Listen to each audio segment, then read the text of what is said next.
Gimana? Lanjut. Boleh, silakan.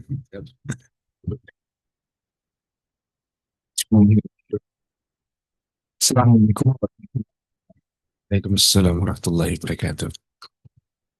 Astagfirullah wa astaghfirullah wa na'udzu billahi min syururi anfusina sayyid sayyati a'malina may yahdihillahu fala mudilla lahu wa may yudlil fala hadiya lahu. Asyhadu an la ilaha illallah wahdahu la syarika lahu wa asyhadu anna Muhammadan abduhu wa rasuluhu ya ba'da. Sallallahu alaihi wasallam wa barik ala Muhammad wa ala alihi wa sahbihi ajma'in. Amma ba'd. Ustaz Andi Agustin, dokter Heru, dokter spesialis bedah kardiovaskular, subspesialis jantung dari Kementerian Konsultan, dan Mbak yang hadir pada sore hari ini yang hadir di PJT di secara online di Zoom YouTube yang disiarkan. Saya sampaikan ke Allah Subhanahu wa Ta'ala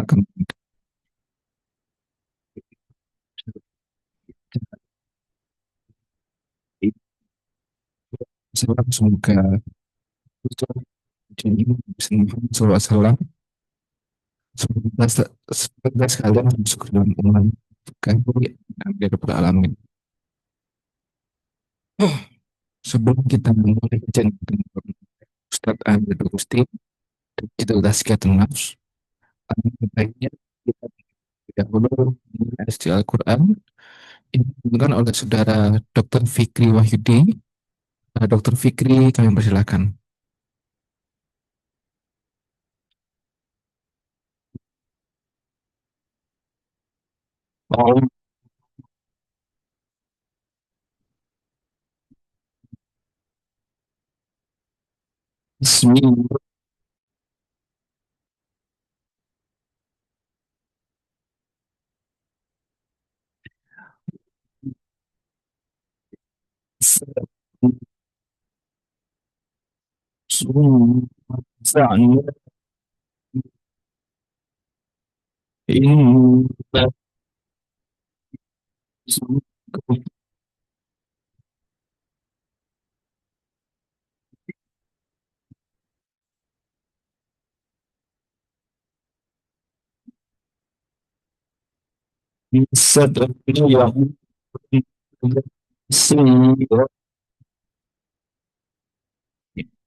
Coba min solihat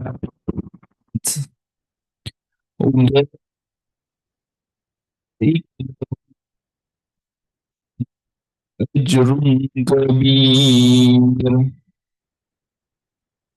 wala'allaka tarikum ba'da ma yuha ilaika wadharikum sadruka ayyakun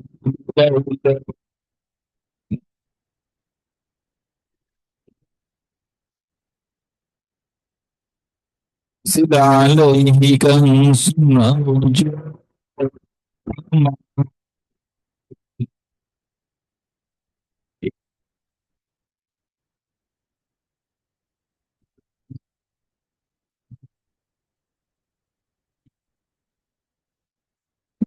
syai'un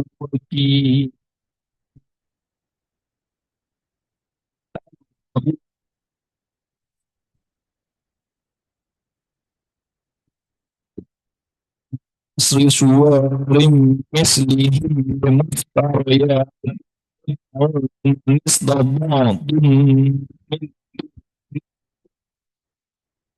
kuntum sabirin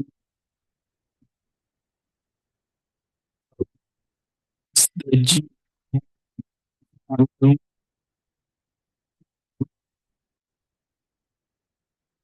sidaba'in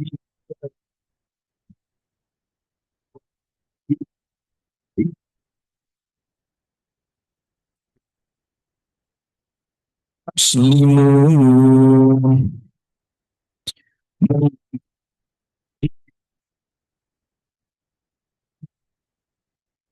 Su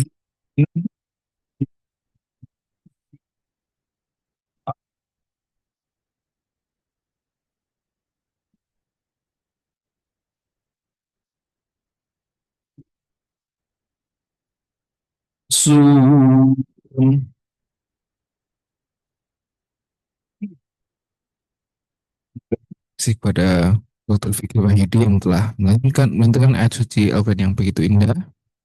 Selanjutnya kita lanjutkan dengan kajian tentang Tazkiyatun Nafs yang akan dibawakan oleh Ustadz Andri Dogusti. Kepada beliau kami persilahkan. Assalamualaikum warahmatullahi wabarakatuh.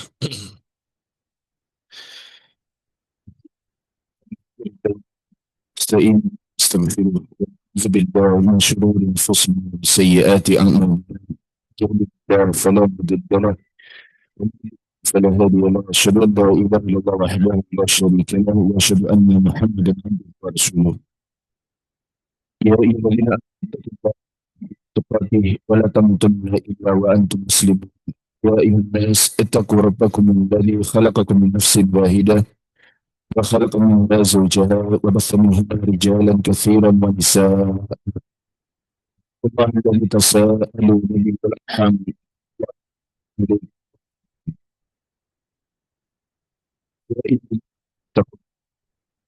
سديدا يصلح لكم أعمالكم ويغفر لكم ذنوبكم ومن يطع الله ورسوله فقد فاز فوزا عظيما أما بعد فإن أصدق الحديث كلام الله وخير الهدي هدي محمد صلى الله عليه وسلم وشر الأمور محدثاتها وكل محدثة بدعة وكل بدعة ضلالة وكل ضلالة في النار. Muslim muslimin dan muslimat yang semoga Allah Subhanahu wa taala memberikan kita hidayah. Kita bersyukur kepada Allah Subhanahu wa taala atas seluruh karunia yang Allah taala berikan kepada kita, mulai dari karunia Islam, karunia iman, karunia bisa panjenengan masing-masing bisa belajar di kampus yang panjenengan suka, bisa menuntut ilmu. Kemudian di antara karunia pula yang sangat besar, di antara karunia yang terbesar yaitu Allah Subhanahu wa taala masih tutupi aib-aib kita. Kemudian Allah Subhanahu wa taala tidak langsung mengazab kita di saat kita bang di dalam menunaikan hak-haknya Allah Subhanahu wa taala. Maka itu nikmat-nikmat yang sangat besar. Maka dari itu hendaknya setiap muslim dan muslimah mensyukuri nikmat Allah Subhanahu wa taala yang begitu besar ini. Dia menjalankan perintah Allah, kemudian dia menjauhi larangan Allah Subhanahu wa taala. Tak lupa kita bersalawat kepada Nabi Muhammad sallallahu alaihi wasallam, kepada seluruh keluarganya, kepada para sahabatnya, para tabi'in dan juga para orang yang senantiasa mengikuti sunnah-sunnah Nabi sallallahu alaihi wasallam. Tema pada sore hari ini bukan tazkiyatun nafs sebetulnya, yaitu menunaikan hak-hak di dalam Islam. Karena tema kali ini sebetulnya berangkat dari sebuah hadis yang sudah pernah disampaikan, namun itu terselip dalam kajian, yaitu hadis yang dibawakan oleh seorang sahabat yang mulia, Salman Al-Farisi radhiyallahu taala anhu, yang dimana tatkala itu dia bertemu dengan seorang sahabat tercintanya, yaitu sahabat Abu Darda radhiyallahu taala anhu, yang dimana di dalam hadis tersebut menunjukkan secara umum, secara garis besar, bagaimana seharusnya sikap seorang muslim menunaikan hak-hak bagi setiap zat itu haknya. Yang dimana di dalam hadis tersebut yang sudah pernah disampaikan, yaitu tatkala Salman Al-Farisi radhiyallahu taala anhu berkunjung ke rumahnya Abu Darda radhiyallahu taala anhu, tatkala itu yang pertama kali dilihat oleh Salman Al-Farisi radhiyallahu taala anhu adalah istrinya Abu Darda, yaitu Ummu Darda. Yang dimana saat itu Ummu Darda dalam kondisi mutabazzilatan. Disebutkan dalam hadis, yaitu apa? Kondisinya mutabazzilatan. Apa mutabazzilatan? Yaitu kusut. Apa istilahnya ya? Kusut, ya seperti seseorang yang tidak terurus oleh siapa? Oleh suaminya. Kemudian ditanya oleh siapa? Oleh Salman. Masya'nuki, mengapa engkau demikian? Jawaban dari Ummu Darda, istri dari Abu Darda, ialah apa? Akhuka Abu Darda laisa lahu hajatun fid dunya. Sahabatmu yang bernama Abu Darda itu sudah tidak butuh lagi tentang apa? Dunia. Kemudian ya, setelah itu terjadi percakapan lagi antara Salman dengan Abu Darda. Tatkala itu Abu Darda menyuguhkan makanan kepada Salman Al-Farisi radhiyallahu taala anhu, dan Salman Al-Farisi diperintah untuk apa? Untuk memakan. Yang namanya tamu, kita harus apa? Melayani dengan apa? Dengan baik. Ya. Sebagaimana misalnya kalau kita kedatangan dosen kita, ya kita berusaha untuk apa? Melayani dengan baik, ya. Ada tamu kehormatan datang ke rumah kita, kita melayani dengan apa? Dengan baik. Maka Salman juga dijamu dengan baik oleh siapa? Oleh Abu Darda. Saat disuruh makan oleh siapa? Oleh Abu Darda, Salman tidak makan. Atau Salman berkata kepada Abu Darda, makan kamu dulu. Kata Salman mengatakan, aku tidak makan sampai engkau apa? Makan. Apa jawaban dari Abu Darda? Aku puasa. Kata siapa? Kata Abu Darda. Maka Salman pun tetap bergeming, bahwasanya apa? Saya tidak akan makan hingga engkau apa? Makan. Hingga akhirnya pun Abu Darda akhirnya pun ikut apa? Makan. Hingga tiba di waktu malam, ya perhatikan, hingga tiba di waktu malam yang dimana ketika itu Abu Darda adalah orang ahli ibadah, lalu dia ingin apa? Bangun untuk melaksanakan sholat malam. Apa yang terjadi? Sama Salman diperintahkan untuk apa? Untuk tidur. Di awal malam, Salman memerintahkan Abu Darda untuk tidur. Lalu dibangun lagi, mungkin beberapa jam setelahnya dia bangun lagi. Salman radhiyallahu taala anhu tetap memerintahkan Abu Darda untuk apa? Tidur kembali. Lalu pada waktu yang ketiga, Salman pun baru berkata kepada siapa? Kepada Abu Darda radhiyallahu taala anhu, ya. Dia mengatakan, ya sekarang waktunya. Dia menyampaikan hal yang sangat besar. Yang ini menjadi tema kajian kita pada hari ini, yaitu apa? Bagaimana setiap muslim itu menunaikan kepada setiap zat haknya. Kata Salman Al-Farisi radhiyallahu taala anhu, dia berkata, "Inna li rabbika 'alaika haqqan, wa li ahlika 'alaika haqqan, wa li nafsika 'alaika haqqan, fa'ati kulli dhi haqqin haqqan." Sesungguhnya Allah punya hak atas dirimu, sesungguhnya keluargamu punya hak atas dirimu, dan sesungguhnya keluargamu wahai Abu Darda juga punya hak atas siapa? Atas dirimu. Maka berikanlah setiap yang memiliki hak itu apa? Haknya. Maka tema kita pada sore hari ini yaitu apa? Menunaikan hak-hak yang ada di dalam apa? Agama Islam. Kenapa tadi saya mengatakan zat, bukan makhluk, bukan yaitu orang? Ternyata di dalam agama Islam mengatur hak-hak itu atau hak itu diatur bukan hanya hak untuk apa? Makhluk hidup sebagaimana kita manusia. Bukan hanya makhluk hidup, yaitu sebagaimana apa kita terhadap siapa? Interaksi dengan apa? Para hewan.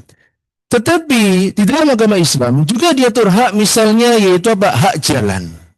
Mungkin ada di antara panjenengan belum mengetahui bahwasanya apa? Di dalam agama Islam itu juga diatur tentang apa? Hak jalan. Yang dimana hak jalan pada masa sekarang itu pada sebagian orang itu adalah hal yang apa? Diabaikan. Suatu ketika Nabi Muhammad SAW melihat para sahabat duduk-duduk di mana? Di pinggir jalan. Itu tidak usah membayangkan ya, gimana jalanan di kota Mekah pada masa itu ya, atau jalanan di kota Madinah gimana ya. Lalu Nabi SAW berkata kepada para sahabat, iyyakum wal julusa ala turuqat, atau dalam sabda lain sebutkan iyyakum wal julusa bit turuqat. Wahai kalian para sahabat, sesungguhnya apa? Janganlah kalian itu apa? Duduk-duduk di mana? Di pinggir jalan. InsyaAllah Nabi SAW berkata demikian di awal hadis. Lalu kemudian para sahabat Nabi SAW berkata, ya Rasulullah, hiya majalisuna natahaddatsu minha. Dia sebutkan, ya Rasulullah, itu adalah hal yang harus kita lakukan di jalan-jalan dan kita apa? Harus berbincang-bincang di situ.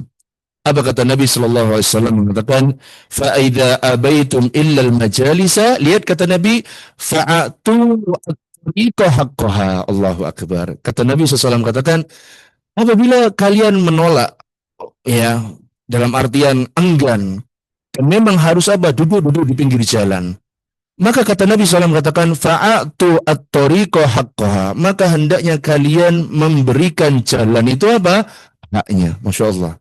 Nabi SAW 1400 tahun yang lalu, 14 abad yang lalu sudah mengatakan bahwasanya apa? Jalan itu memiliki hak. Apa kata Nabi SAW mengatakan? Para sahabat bertanya, Rasulullah, wa ma haqqut tariq? Apa haknya jalan ya Rasulullah? Kata Nabi SAW katakan, ghaddul basar, wa kaful adha, wa raddus salam wa amrun bil ma'ruf wa nahyun 'anil munkar. Kata Nabi SAW katakan, yang pertama yaitu apa? Ghaddul basar. Hendaknya seseorang yang berada di jalan itu menundukkan apa? Pandangan. Wa kafful adza. Seseorang sendiri di jalan itu apa? Dia menghalau gangguan. Bukan kayak sebagian orang justru apa? Membuat apa? Gangguan di mana? Di jalan. Contohnya apa? Ada sebagian orang yang na'udzubillah memang dalam mencari nafkah, mencari kehidupan, mereka apa? Menyebarkan paku di mana? Di jalan.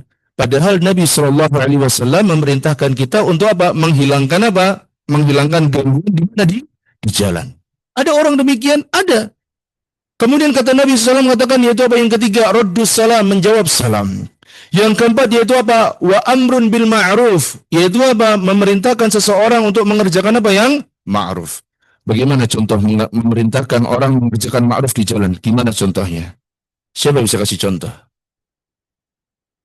Gimana? Memerintahkan kepada ma'ruf di jalan. Ya kalau pas ketemu dia Muslim, kalau pas ketemu dia langsung Nasrani. Saya Nasrani, Pak. Contoh, saya pernah menegur seseorang. Yang paling sering saya tegur seseorang itu apa? Orang lagi naik motor sambil apa? Merokok. Itu sering saya tegur. Kalau misalnya saya bisa kejar, kemudian apa? Saya bisa apa? Tegur. Saya bilang, Mas, apa? Celucah ya? Apa celucah? Apa namanya? Abu. Mas, abunya itu pangapunten, Mas. Itu ngebar ke mata, Mas. Bisa dibuktikan apa enggak? Ini termasuk apa? Amar ma'ruf di mana? Di jalan. Amar ma'ruf lagi di jalan misalnya apa? Kita bilang sama emak-emak, Bu, kalau mau belok itu pakai apa? Pakai sen, ya. Atau sennya jangan terbalik, Bu. Itu amar ma'ruf, Bu. Ya, serius. Atau misalnya lagi itu amar ma'ruf di jalan misalnya apa, ya? Melihat orang tidak pakai helm, misalnya anak-anak kecil, ya. Sekarang anak-anak kecil, Masya Allah, dengan sepeda listrik, ya. Bukan motor listrik, sepeda listrik, ya. Itu hampir sekarang sudah mulai banyak bertebaran di mana? Di jalan-jalan. Itu juga amar ma'ruf. Dan amar ma'ruf yang lainnya. Kemudian kata Nabi SAW yang kelima yaitu apa? Wa nahyun 'anil munkar. Hak di jalan yang kelima yaitu apa? Melarang seseorang dari perbuatan apa? Yang mungkar. Maka lihatlah, inilah keindahan agama Islam, yaitu apa? Mengatur setiap zat yang memiliki haknya itu apa? Agar diberikan apa? Haknya. Dan di dalam agama Islam, tatkala kita menunaikan hak-hak, Allah Subhanahu wa taala memerintahkan kita agar kita menunaikan hak itu dengan apa? Dengan adil. Prinsip yang diterapkan di dalam agama Islam, tatkala seseorang menunaikan hak dari zat yang lain atau orang lain, di dalam agama Islam menerapkan prinsip yaitu apa? Yaitu keadilan, bukan prinsip apa? Persamaan. Kenapa kok tidak menerapkan prinsip persamaan? Karena kata para ulama, tatkala seseorang menerapkan prinsip persamaan, terkadang atau bahkan seringnya yang terjadi adalah apa? Kezaliman. Bilang, di dalam agama Islam, tatkala Allah Subhanahu wa taala memerintahkan seseorang untuk apa? Untuk menunaikan hak, yang diterima dalam agama Islam ialah apa? Prinsip yaitu apa? Keadilan, bukan prinsip apa? Persamaan. Kenapa? Karena seringnya tatkala diadakan atau menggunakan prinsip persamaan yang terjadi ialah apa? Kezaliman. Contoh, anak kelas 1 SMP dengan anak kelas 1 SD, apakah uang sakunya sama? Beda. Kalau kita menerapkan prinsip persamaan, ya berarti anak sekolah SMP 10.000, kelas 1 SMP, anak kelas 1 SD juga berapa? 10.000. Ini namanya apa? Persamaan. Tapi dalam Islam yaitu apa? Meletakkan atau menggunakan prinsip apa? Keadilan. Apa itu keadilan? Meletakkan sesuatu sesuai dengan apa? Tempatnya. Dan ini adalah apa? Adalah ajaran terbaik. Makanya di dalam agama Islam, yang dipuji di dalam agama Islam itu ialah apa? Orang-orang yang berbuat apa? Adil.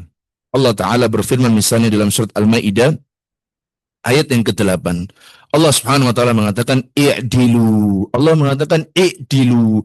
Berbuat adillah kalian kepada siapa? Kepada sesama. Huwa aqrabu taqwa. Yang demikian itu adalah apa? Lebih dekat kepada ketakwaan. Kata Allah Taala melanjutkan wattaqullaha innallaha khabirun bima ta'malun. Kata Allah melanjutkan dan bertakwalah kalian kepada Allah, Sesungguhnya Allah Subhanahu wa taala mengetahui atas apa yang kalian kerjakan. Jadi, tatkala kita menunaikan hak, kita diperintahkan untuk apa? Menunaikannya secara adil. Nah, sekarang jadi pertanyaan, haknya siapa saja yang harus kita tunaikan? Ini perhatikan. Yang pertama, yaitu apa? Haknya Allah Subhanahu wa taala adalah hak pertama yang harus kita tunaikan sebagai seorang muslim dan juga sebagai seorang apa? Muslimah. Hak yang paling besar yang hendaknya kita tunaikan ialah haknya siapa? Haknya Allah Subhanahu wa taala.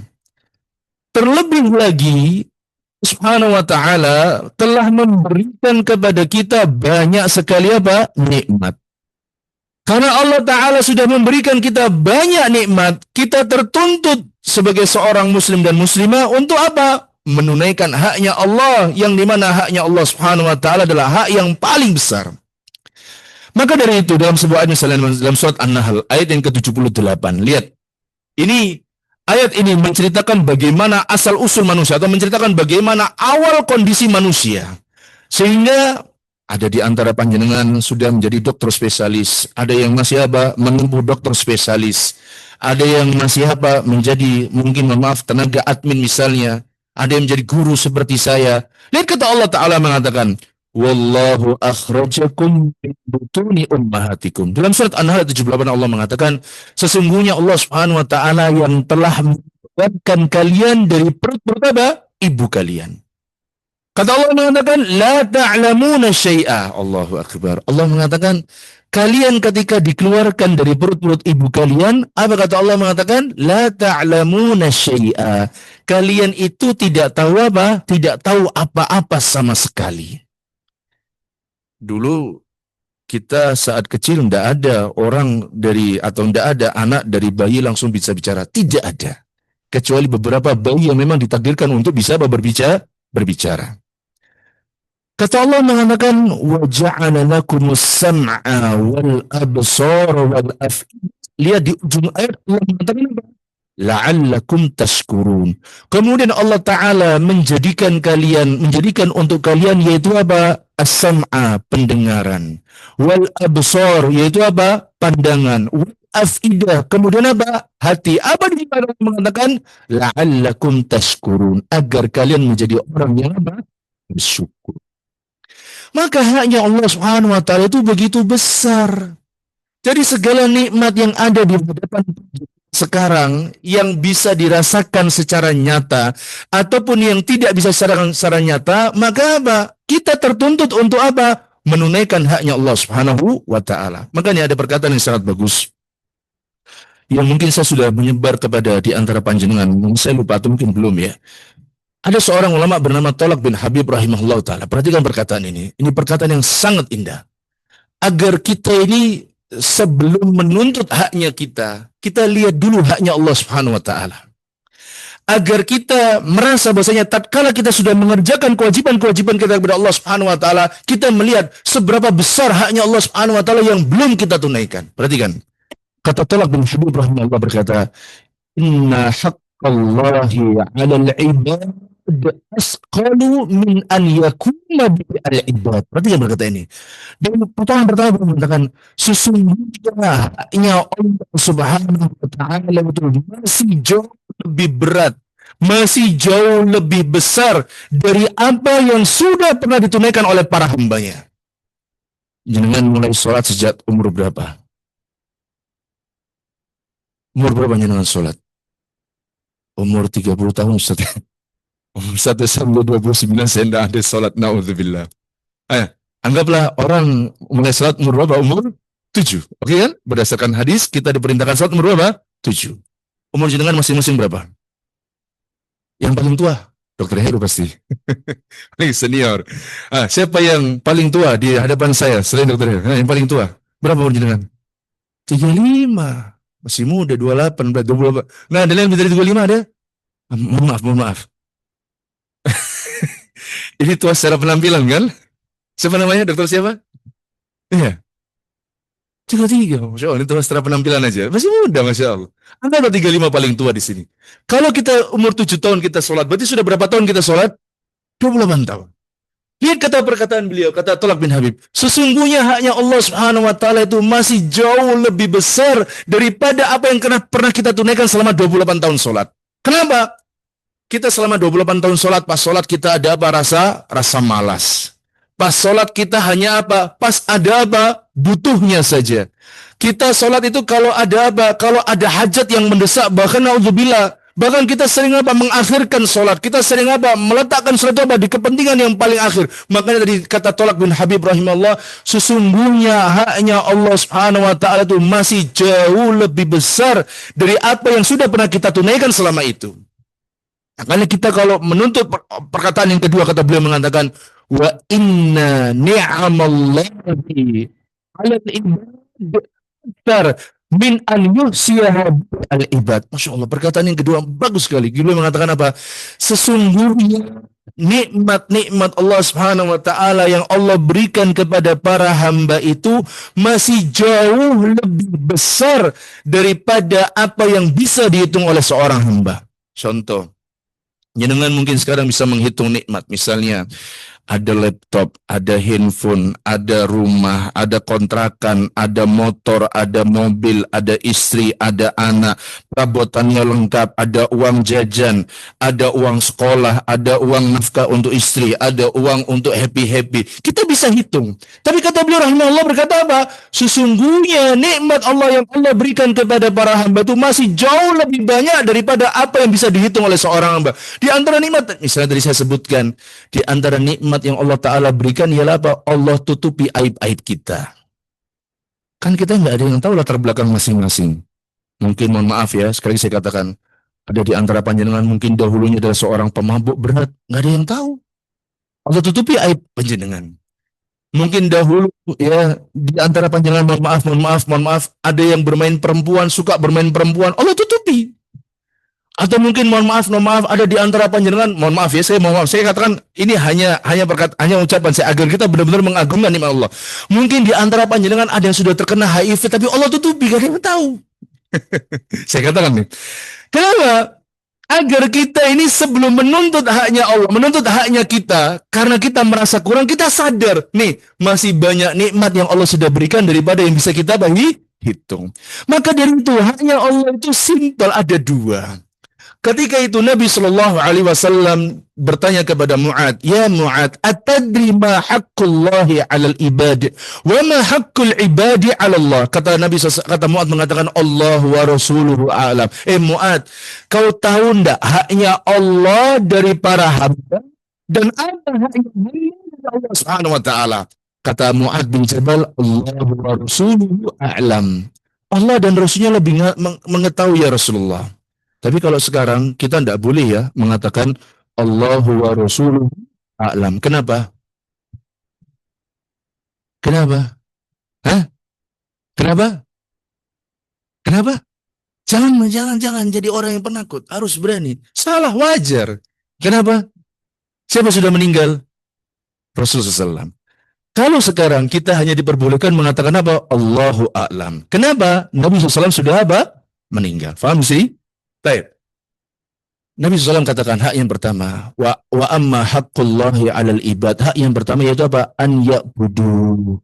Yaitu apa? Agar seorang manusia itu beribadah hanya kepada siapa? Kepada Allah. Sekarang pertanyaannya, kita ini kalau beribadah kepada Allah Subhanahu wa taala gimana sih? Waduh. Seringnya itu apa? Males-malesan. Saya sering kata pada pertemuan yang malas kita ini ibadah, ya. Bahkan kita itu apa? Na'udzubillah, lebih mementingkan tugas kita daripada apa? Ibadah kita kepada siapa? Kepada Allah Subhanahu wa taala. Padahal Allah sudah kasih kita apa? Banyak apa nih? Nikmat. Ini haknya Allah agar diibadahi. Kemudian hak yang kedua dari Allah Subhanahu wa taala yaitu apa? Wala yusyriku bihi syai'a. Lihat, Allah itu tidak hanya diibadahi, tetapi Allah Subhanahu wa taala hak yang kedua yaitu apa? Tidak boleh apa? tidak boleh dipersekutukan. Sebagai seorang hamba tidak boleh meminta kepada selain siapa? Selain Allah Subhanahu wa taala. Sebagai seorang hamba dia tidak boleh apa? Bergantung kepada siapa? Kepada selain Allah Subhanahu wa taala. Sebagai seorang hamba dia tidak boleh apa? Memohon takut kepada selain siapa? Selain Allah Subhanahu wa taala. Maka hak Allah Subhanahu wa taala yang terbesar yaitu apa? Agar kita beribadah kepada Allah dan kita tidak mempersekutukan siapa? Allah Subhanahu wa taala. Karena kesyirikan itu adalah dosa yang paling apa? Besar. Ya. Dan banyak sekarang manusia pada masa sekarang itu sedang apa? Mempersekutukan apa? Allah Subhanahu wa taala. Na'udzubillah. Maka dari ikhwan, teman-teman dokter sekalian, hak yang pertama yang paling besar ya agar kita menunaikan haknya yaitu apa? Haknya Allah Subhanahu wa taala. Jadi panjenengan semua dan saya ini tertuntut untuk apa? Segera menunaikan haknya Allah Subhanahu wa taala. Kalau kita hitung-hitung ya Allah, betapa kufurnya kita terhadap nikmat-nikmat yang telah ada. Lihat, handphone yang kita miliki, apa yang lebih produktif, apa yang lebih sering kita manfaatkan dari handphone kita. Sebagian kita Masya Allah membuat handphonenya sebagai apa? Sebagai untuk apa? Meletakkan tulisan-tulisan yang bagus tentang agama Islam kemudian disebarkan. Sebagian kita na'udzubillah menggunakan handphone itu hanya sekedar untuk apa? Untuk memakai Netflix. Ya. Bahkan untuk apa? Rela mengeluarkan bulanan untuk apa? Membayar apa? Netflix misalnya. Membayar bulanan untuk apa? YouTube agar apa? Nggak kena iklan. Tetapi jarang daripada kita untuk apa? Menggunakan handphone kita atau tab kita atau laptop kita untuk apa? Belajar agama Islam. Yang dimana itu merupakan apa? Kewajiban kita sebagai seorang hamba kepada Allah Subhanahu wa taala. Gimana kita ini bisa menunaikan haknya Allah Subhanahu wa taala kalau seandainya kita tidak belajar? Contoh, saya 2 pekan lalu mengajar tentang masalah zakat pertanian. Mungkin jenengan nggak pernah mikir ada zakat pertanian, tapi sudah pernah dengar, cuman nggak tahu gimana caranya. Zakat pertanian itu di dalam agama Islam tidak dihitung sebagai zakat pertanian kecuali sudah memenuhi apa? Haul dan nisab. Haulnya gimana? Di dalam agama Islam, pertanian itu tidak akan dikatakan mencapai nisab yang dimana harus dikeluarkan zakatnya kecuali harus 5 wasak. Perhatikan. Ini perhatian buat panjenengan yang punya sawah-sawah di rumah ya. Apa 5 wasak itu? 1 wasak itu 60 sok. Berarti kalau 5 wasak ada berapa sok?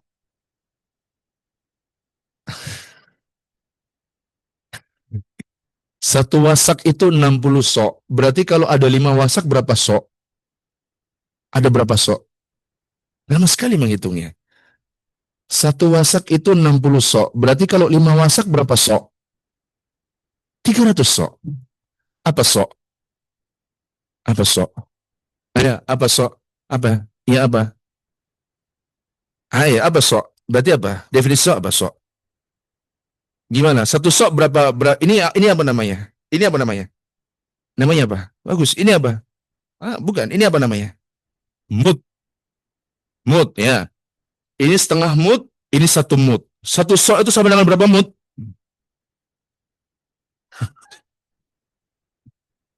Sampai saya akhirnya di ujung pembahasan itu, Masya Allah Ustaz ya, berarti banyak sekali para petani kita yang tidak mengeluarkan zakat. Oh saya tidak tahu Pak. Ya, contohnya sih, gimana ada tak? Ya contohnya saya Pak Ustaz. Saya selama bertani, setiap kali panen saya tidak pernah mengeluarkan zakatnya. Banyak-banyak istighfar kepada Allah Subhanahu wa taala Pak. 1 sok itu 4 mut. 1 sok itu sama dengan berapa kilo? Kira-kira 2,5 kilo. Kalau 1 sok itu adalah 2,5 kilo, maka 300 sok berapa kilo? Cepat. 750. Maka tidak ada zakat kecuali apa? Sudah mencapai nisab yaitu berapa? 750 kilo. Anggaplah panen misalnya 1000 kilo, kemudian susut 100, 900 kilo. Tahu di dalam Islam. Nah ini loh. Ini pentingnya kita tuh belajar, betul belajar. Ini Masya Allah baru satu permasalahan itu apa? Zakat pertanian. Kenapa? Nanti saya akan sebutkan lagi nanti yang lainnya. Bayangkan kalau misalnya kita punya sawah, yaitu apa? Panen 1 ton, 1000 kilo. Kemudian susut, itu 1000 kilo dalam bentuk gabah. Saat dipanen, maksudnya dijadikan apa? Beras, ternyata susut menjadi berapa? 950 kilo. Di dalam agama Islam, 950 kilo sudah kena zakat atau belum? Sudah kena wajib zakat atau belum?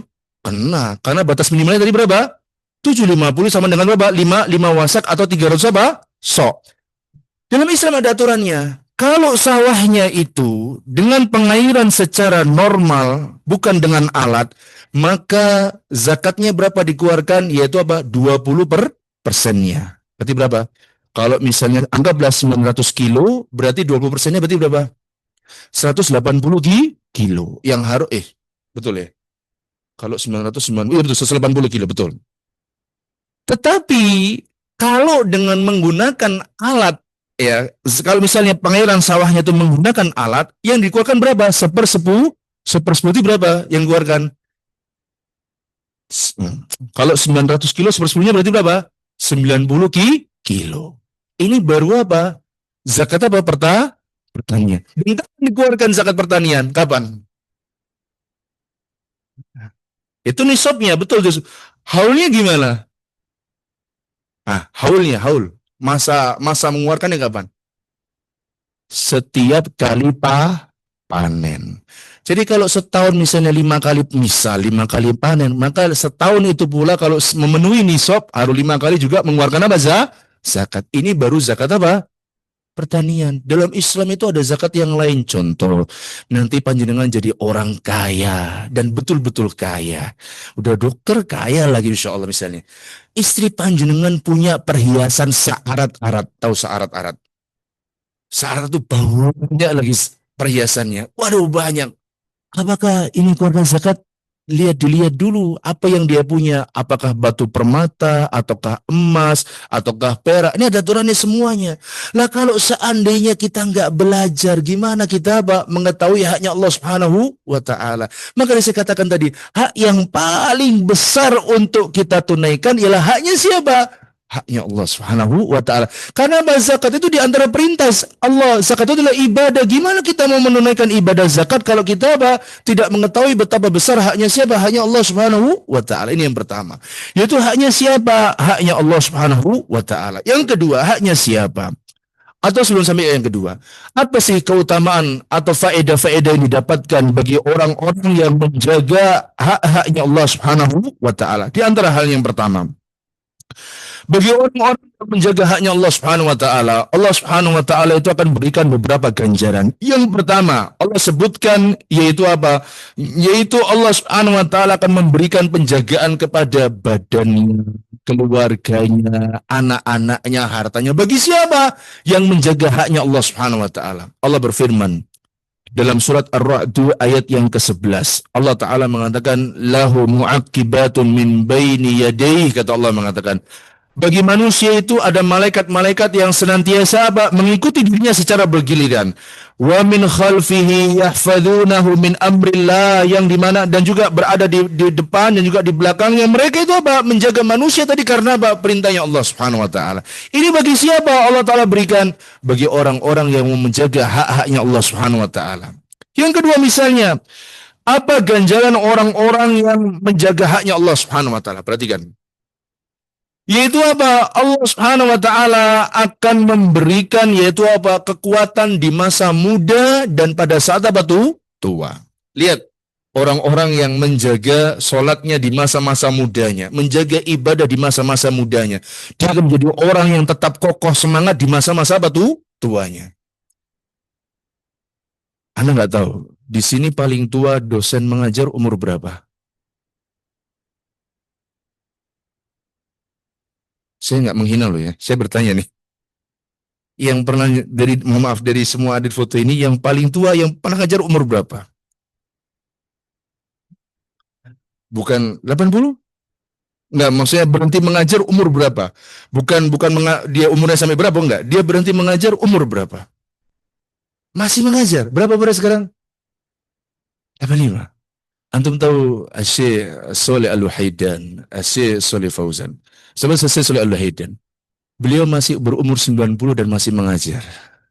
Bisa dibayangkan. Syekh Abdul Muhsin Al-Badr. Beliau di atas 88, bahkan mungkin sekarang sudah 90. Itu pun juga masih mengajar. Syekh Abdul Muhsin Al-Badr ini adalah ayah dari Syekh Abdul Razak bin Abdul Muhsin Al-Badr. Masih mengajar, Masya Allah. Lihat, Ada di antara hikmah mungkin, yaitu apa? Allah Subhanahu wa taala berikan apa? Penjagaan di masa tua bagi siapa? Bagi orang-orang yang menjaga Allah Subhanahu wa taala di masa muda. Kata yang sangat bagus. Dari Al-Imam Ibnu Rajab rahimahullah taala yang ketika itu beliau menceritakan ada orang sudah berumur 100 tahun ya.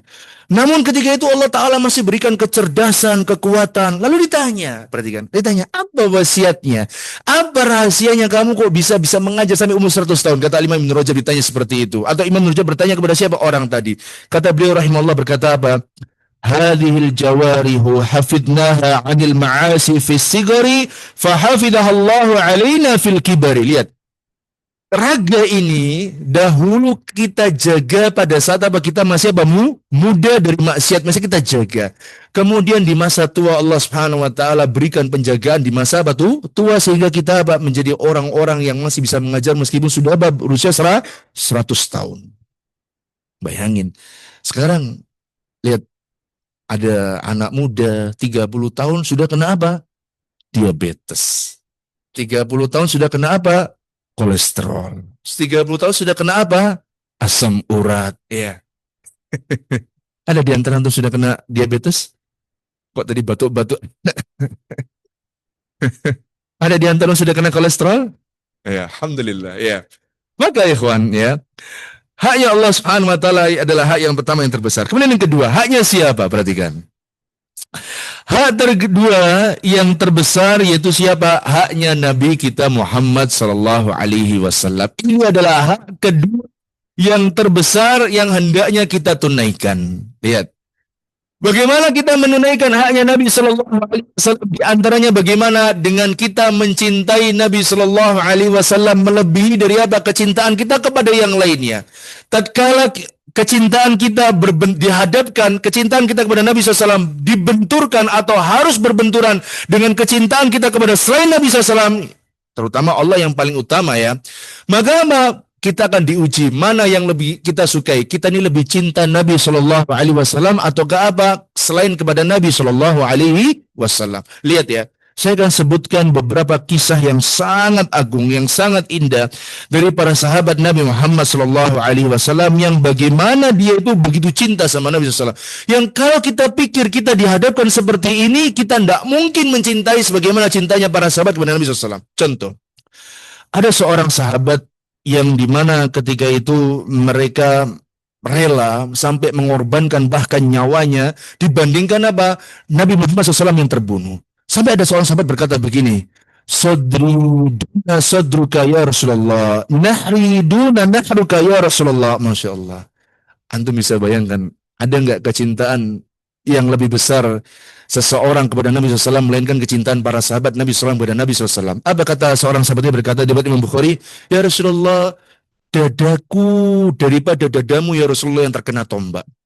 Leherku ya Rasulullah lebih baik daripada apa? Lehermu yang harus apa terkena tombak. Bisa dibayangkan bagaimana kecintaan Nabi atau para sahabat Nabi Shallallahu Alaihi Wasallam terhadap siapa? Terhadap Nabi Sallallahu Alaihi Wasallam. Ada kisah yang sangat menarik juga. Ini seorang sahabat bernama Khubayb bin Abdullah Al-Ansari. Dia kan Bukhari. Perhatikan perkataan ini. Mungkin kalau kita di posisinya Khubayb bin Abdullah Al-Ansari sudah memilih pilihan yang lain. Makanya ikhwan, teman-teman dokter, tidak salah tatkala disebutkan dalam sebuah hadis, siapa manusia yang paling berat cobaannya? Siapa? Siapa manusia yang paling berat cobaannya? Hah? Siapa? Siapa manusia yang paling berat cobaannya? Siapa? Siapa? Para nabi alaihi wassalatu wassalam. Ini secara umum para nabi. Namun siapa dari para nabi yang paling berat cobaannya? Nabi orang paling berat cobaannya. Pertanyaan sekarang, siapa dari para nabi yang paling berat cobaannya? Para ulul azmi. Betul apa tidak? Kan kata Nabi SAW mengatakan, ya Rasulullah, man asaddun nasi bala'an al-anbiya'u summal amsal fal amsal. Ya Nabi Allah, siapa manusia paling berat cobaannya? Para nabi, kemudian orang yang semisal dengannya, lalu orang yang semisal dengannya. Lihatlah bagaimana para sahabat Nabi SAW begitu cinta sama Nabi SAW. Di antara kisahnya Khubayb bin Abdullah Al-Ansari. Tatkala itu Khubayb bin Abdullah Al-Ansari sudah ditawan oleh kaum musyrikin. Nah kita anggaplah bayangan kita ini apa? sudah ditawan oleh kaum kaum musyrikin. Ketika orang-orang musyrikin hendak membunuh Khubayb bin Abdullah Al-Ansari, apa kata orang-orang musyrikin? Berarti kan perkataan ini orang musyrikin kepada Khubayb bin Abdullah Al-Ansari. Atawaddu anna Muhammadan makanuka wa anta fi ahlika wa malika. Allahu Akbar. Ini negosiasi orang kafir nih. Khubayb, bahasa kerennya begini ya. Mana yang kamu pilih? Kamu pengen enggak? Yaitu apa? Kamu pulang kembali ke harta dan keluargamu, tapi Muhammad yang menggantikan siapa? Posisimu.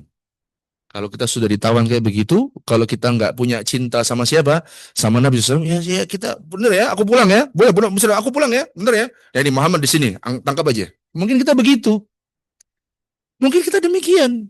Tapi lihat, kata Khubayb bin Abdullah Ansari tatkala ada negosiasi, tawaran dari siapa orang-orang musyrikin. Gimana? Kamu pengen enggak? Kamu pulang kembali ke keluargamu dan hartamu, yang menggantikan kamu siapa? Muhammad. Apa jawaban Khubayb bin Abdullah? Lawadittu anni uqtalu wa anna Rasulullah sallallahu alaihi wasallam la yushaku bisyaukatin. Apa kata Nabi, kata Khubayb bin Abdullah, demi Allah, aku itu lebih senang terbunuh daripada Nabi SAW yang harus tertusuk duri.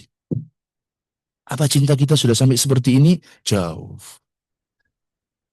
Kemudian misalnya lagi, kisah yang sangat agung yang disebutkan oleh siapa? Oleh Ali bin Abi Thalib radhiyallahu taala anhu. Tatkala itu pada suatu peperangan, ya Ali bin Abi Thalib radhiyallahu taala anhu diperintahkan oleh Nabi sallallahu alaihi wasallam ya untuk apa? Memegang apa? Bendera perang. Kemudian kata Nabi SAW, nih bagaimana sahabat Nabi sallallahu alaihi wasallam kepada siapa? Kepada Nabi SAW. Lihat. Nabi SAW bilang sama Ali bin Abi Thalib, wahai Ali bin Abi Thalib, imdi wala taltafit. Jalan terus dan jangan pernah noleh sedikit pun. Nih lihat ya. Jalan dan jangan pernah apa? Noleh. Sampai sekiranya Ali bin Abi Thalib itu tatkala ingin apa? Bertanya sesuatu. Kan wasiatnya tadi hanya satu, hanya dua, yaitu apa? Jalan, jangan apa? Noleh. Antum bayangin, Ali bin Abi Thalib saat ingin bertanya sesuatu yang penting kepada Nabi SAW, bagaimana? Dia berhentikan pasukannya, fawaqafa, dia berhenti, pasukannya pun juga berhenti, wasoroho, dan dia berteriak, wala yaltafit, dan dia tidak menoleh sedikit pun. Bayangin, sampai segitunya tuh para sahabat apa? Ikut sama sabdanya siapa? Nabi Shallallahu Alaihi Wasallam. Contoh yang lain misalnya, dari seorang sahabat yang mulia, ini tadi kan para lelaki, ini apa? Para wanita. Lihat bagaimana juga para wanita, yang dimana sekarang juga para wanita, mohon maaf, sebagian kalau dihadapkan sama sabda Nabi SAW, ya akhirnya apa? Dia berontak, apalagi suaminya yang ngomong, ya waduh tambah berontaknya, naudzubillah. Lihat sabda nih, lihat sahabat Nabi SAW, yaitu siapa? Sofia radhiyallahu taala anha. Sofia binti Abdul Muttalib. Kalau Sofia binti Abdul Muttalib, berarti Sofia ini apanya ayahnya Nabi.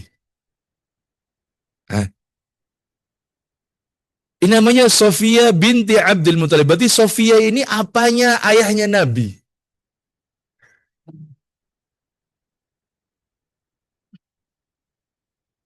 Sofia binti Abdul Muttalib. Berarti ini apanya ayahnya Nabi? Saudaranya.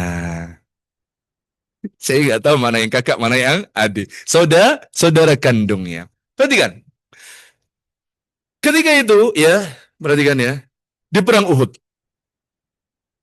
Kisah ini dikisahkan oleh siapa? Yaitu Az-Zubair ibn al-Awwam radhiyallahu taala anhu.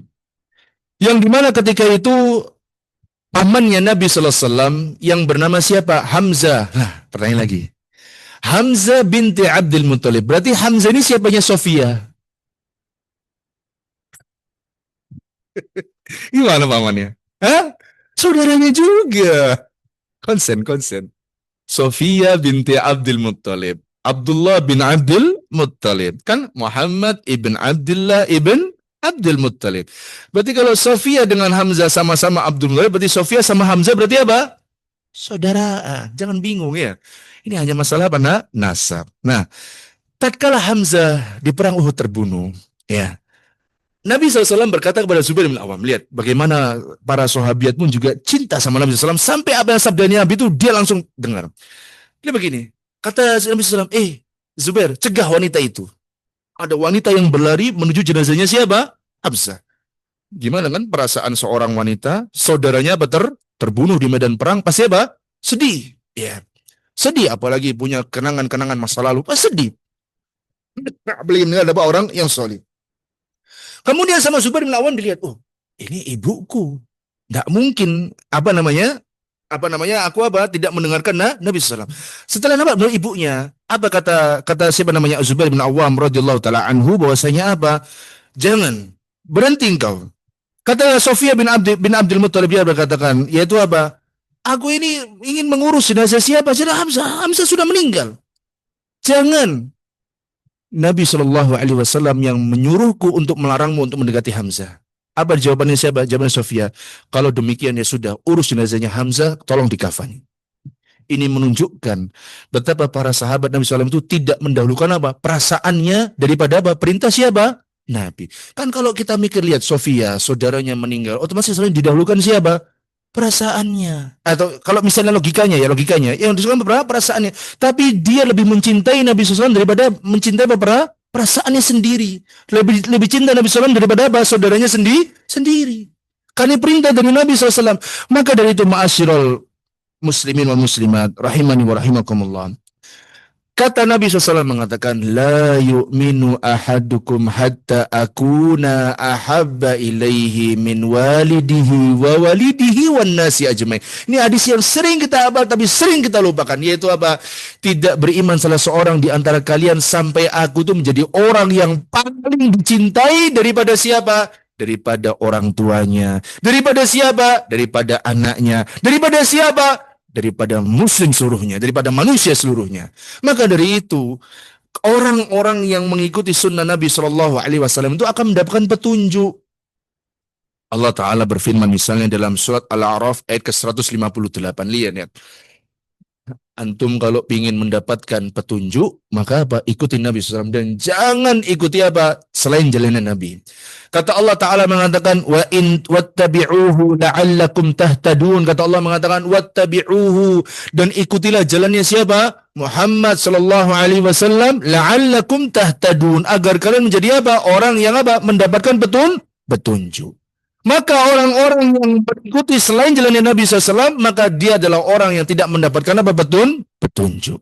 Dalam surat yang misalnya dalam surat An-Nur ayat ke-54, Allah jelaskan pula, Allah mengatakan, wa in tuti'u tahtadu. Tatkala kalian mengikuti Nabi Shallallahu Alaihi Wasallam, tahtadu. Lihat, semuanya Allah mengatakan tahtadu, ihtada, yahtadi itu apa? Kalau kalian ikuti Nabi Shallallahu Alaihi Wasallam, kalian akan dapat apa? Petunjuk.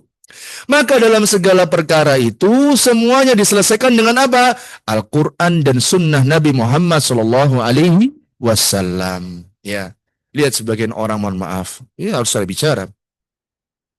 Tatkala rame-rame tentang Son Horak misalnya, Son Horak tahu kan? Lihat sebagian orang, ketika ada seorang kiai berfatwa, dia ada orang berkata, opo haram. Ini ada orang, ya, mungkin pemilik Son Horak ya. Dia berkata, opo apa haram kok wis tau mlebu neraka. Ini wis tau mati, ero isine neraka gak apa-apa ngomong haram. Ketika difatwakan haram sama tahu yang mengharamkan, kiai siapa namanya? Kiai Haji Muhib siapa? Itu singanya Bahsul Masail di kalangan orang-orang NU. Tahu singa? Tahu kan singa? Itu orang yang paling kuat dalilnya, ya hujah-hujahnya daripada tahu Bahsul Masail. Bahsul Masail itu misalnya ada masalah apa, dibahas dengan dalil-dalil kaidah-kaidah fikih, ya kaidah-kaidah fikih, ya dibahas dengan dalil Al-Quran dan Sunnah. Masya Allah, itu paling kuat. Bahwa ketika di fatwa haram ada orang-orang bodoh komentar bahasa enaknya bahasa sendiri. Nauzubillah. Makanya ketika lihat orang-orang bodoh ini komentar, kita ini ketawa-ketawa, ya Allah. Misal, dia mendatangkan, ada orang ini Masya Allah ya, mendahulukan hawa nafsu. Coba lihat, kita juga, nih Masya Allah ya, ada orang kita ini juga ya ini apa mendata punya kiai sendiri itu Kiai Gus Fulan, Gus Fulan. Tahu saya Gus, saya tahu dimaksud Gus Fulan yang memperbolehkan yaitu apa sonor. Saya tahu. Coba lihat Gus Fulan itu apa namanya, beliau tidak ada masalah. Ada orang dari kalangan mereka juga menulis akhirnya. Jangan pernah bandingkan singa di Bahthul Masail dengan apa Gus. Jauh ya akhi. Antum ini sama saja membandingkan apa? Antara pedang dengan apa? Tongkat jauh. Oh ini dengan dalil dan hujah yang sangat apa? Kuat. Antum mau bandingkan dengan apa? Dengan tongkat. Ya Allah, memperturutkan hawa nafsu. Makanya jangan kita itu apa? Memperturutkan hawa nafsu sehingga apa? Kita menjadi orang yang tidak mendapatkan apa? Petunjuk. Maka dari itu hak yang kedua yang harus ditunaikan haknya siapa? Nabi Muhammad Sallallahu Alaihi Wasallam. Dengan kita meletakkan sabdanya di atas apa? Di atas perkataan atau ucapan-ucapan manusia yang lainnya. Yang ketiga, haknya siapa? Haknya orang tua. Hak terbesar makhluk atau hak makhluk yang terbesar setelah Nabi Muhammad Sallallahu Alaihi Wasallam, haknya siapa? Haknya Nabi Muhammad Sallallahu Alaihi Wasallam. Haknya siapa? Orang tua. Ini hak terbesar. Anda sekarang bisa sekolah, bisa belajar di sini, itu tidak lain dan tidak bukan. Setelah taufik dari Allah Subhanahu wa taala, itu adalah jasanya siapa? Orang tua. Anda bisa berjalan, Anda bisa berlari, Anda bisa menulis dengan tangan kanan, ya kan? Anda bisa makan dengan tangan kanan. Mohon maaf, Anda bisa cebok dengan tangan kiri panjenengan masing-masing. Itu jasanya siapa? Di antara jasa setelah taufik dari Allah Subhanahu wa taala, jasanya siapa? Orang tua. Maka dari itu hak terbesar makhluk yang kedua setelah Nabi Muhammad Shallallahu Alaihi Wasallam ialah haknya siapa? Haknya orang tua. Bahkan sudah sering disampaikan, sering Allah Ta'ala itu menggandengkan haknya Allah Subhanahu Wa Ta'ala dengan haknya siapa? Orang tua. Kenapa? Karena haknya orang tua itu sangat begitu besar, sehingga di dalam Al-Quran, di dalam banyak ayat, Allah Subhanahu Wa Ta'ala menggandingkan haknya Allah yang begitu besar dengan haknya siapa? Orang tua. Makanya jenengan ketika sudah bisa sekolah seperti ini, ya kan, jangan lupa doakan orang tua. Mohon maaf, apalagi saya tidak merendahkan ya, sekali saya tidak merendahkan, apalagi yang mohon maaf masih disuplai sama siapa? Orang tua. Laptop masih dibelikan, handphone masih dibelikan, kos-kosan masih dibayari, kemudian mobil masih dibelikan, motor itu jangan lupakan jasa siapa? Orang tua. Kalaupun toh kita sudah bisa beli sendiri semuanya dan semuanya kita sudah mandiri, itu pun juga karena jasanya siapa? Orang tua. Setelah orang tua setelah orang tua yaitu subhanallah, setelah memberikan kita kesempatan untuk bersekolah, akhirnya kita bisa berpikir bagaimana cara memiliki uang, bagaimana cara berternak. Sekarang bahasanya bukan menghasilkan uang, yaitu apa? Berternak uang, ya. Bagaimana kita bisa berternak uang sehingga apa? Uang itu begitu banyak sehingga apa yang kita butuhkan kita bisa penuhi sendiri, walillahilhamdu. Maka itu diantaranya setelah taufik dari Allah itu jasanya siapa? Orang tua. Jangan pernah lupakan jasanya orang tua. Mohon maaf, sebejat-bejatnya orang tua kita, selama mereka tidak apa memerintahkan kita untuk berbuat kesyirikan, maka kita tidak layak untuk apa? Menghardik orang tua. Ya kita lihat ya, di zaman sekarang ada anak ya yang viral, anak yang terakhir di Surabaya kalau nggak salah, 4 orang laki-laki menitipkan ibunya di mana? Di Gria Lansia, betul ya? 4 laki-laki, 1, 2, anggaplah 1, contoh ya, 1, 2, 3, 4. Contoh 4 lanang-lanang. Kan contoh. Sudah gede. 4 loh. Kalau seandainya dia punya istri, berarti berapa? 8. Paham ya maksudnya? Lagi nggak paham ya?